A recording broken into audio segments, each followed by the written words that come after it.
ত্রয়োদশ জাতীয় সংসদ নির্বাচনে সংরক্ষিত মহিলা আসনে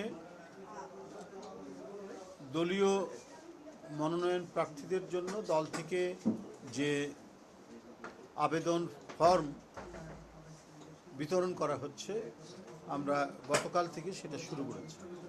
গতকাল প্রায় 5 শতাধিক ফর্ম বিক্রি হয়েছে এবং আজকে সকাল 10টা থেকে আমাদের অফিসের যারা কর্মকর্তা কর্মচারী রয়েছেন তারা প্রত্যেকেই ফর্ম বিতরণ করছেন। এবং এটাও আপনারা জানেন যে গতকাল, আজকে এবং আগামীকাল এই 3 দিন ফর্ম বিতরণ এবং জমা নেওয়া এই দুটো অব্যাহতভাবে চলবে। গতকালও অনেকে জমা দিয়ে গেছেন, কয়েকজন জমা দিয়ে গেছেন। তো দলের পক্ষ থেকে আমাদের যে মনোনয়ন প্রার্থী তারা তাদের যে আকাঙ্ক্ষা তারা দলের ঊর্ধ্বতন নেতৃবৃন্দ, সিনিয়র নেতৃবৃন্দের সমন্বয়ে যে বোর্ড, সেখানে তারা তাদের আবেদনটি যাবে এবং কী পদ্ধতিতে এই প্রক্রিয়াটি সম্পন্ন হবে এটি হয়তো জানা যাবে আজকালের মধ্যেই। আমরা আবার আপনাদেরকে জানিয়ে দিব।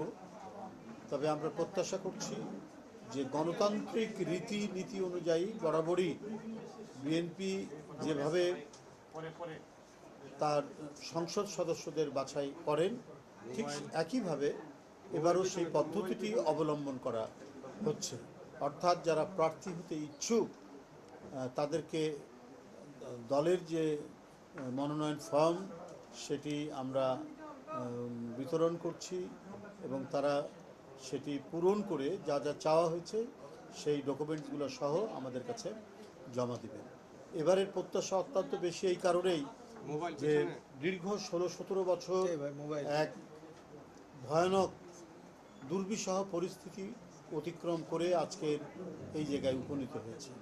একটা অবাধ এবং সুষ্ঠু নির্বাচনের জন্য দীর্ঘ লড়াই করতে হয়েছে। 15-16 বছরের লড়াইয়ের পর আমরা গণতান্ত্রিক চর্চা, রীতিনীতি এবং এটি অনুশীলন করার যে পরিবেশটি পাওয়া গেছে সেটির সর্বোচ্চ ব্যবহার আমাদের করতে হবে। দেশের জনগণ জানবে যে যারা ক্ষমতায় আছেন বা পার্লামেন্টে যারা আছেন, সরকারি দল, বিরোধী দল, একটা সুস্থ এবং সুষ্ঠু গণতান্ত্রিক রীতিনীতি অবলম্বন করছেন এবং প্রত্যেকটিতেই জনগণের কাছে জবাবদিহিতার একটি পরিবেশ তৈরি হয়েছে।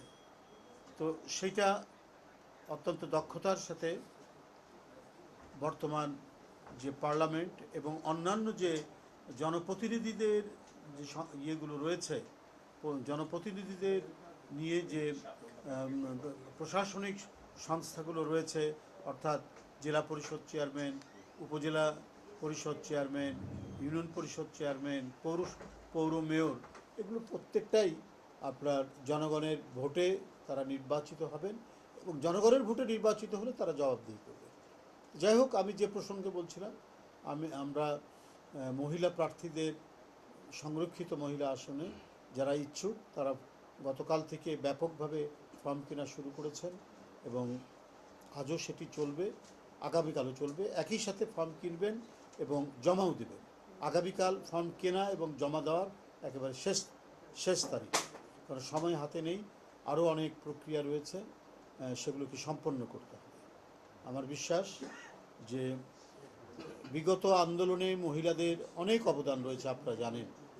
কেউ যদি ফেসবুকে কোনো স্বাধীন মতামত পেশ করেছেন, তাকে গভীর রাত্রে পুলিশ গ্রেপ্তার করে নিয়ে গেছে এবং যারা অত্যন্ত সক্রিয় ছিলেন রাজপথে তাদের উপর চলেছে বর্বরচিত অত্যাচার, নিপীড়ন, নির্যাতন এবং মিথ্যা মামলা দিয়ে, মানে নিপীড়ন নির্যাতনের শেষ নেই। অব্যাহত গতিতে নিপীড়ন নির্যাতন তাদেরকে সহ্য করতে হয়েছে। যাই হোক, সেই সমস্ত আমি মনে করি দলের আন্দোলন সংগ্রামে যাদের ভূমিকা রয়েছে এবং যাদের দক্ষতা রয়েছে পার্লামেন্টে কথা বলার অত্যন্ত যুক্তি সহকারে এবং সমাজে যাদের অত্যন্ত সুনাম আছে তাদেরকেই নিশ্চয়ই দল বাছাই করবে বলে আমার দৃঢ় বিশ্বাস। আপনাদের সকলকে ধন্যবাদ জানাচ্ছি।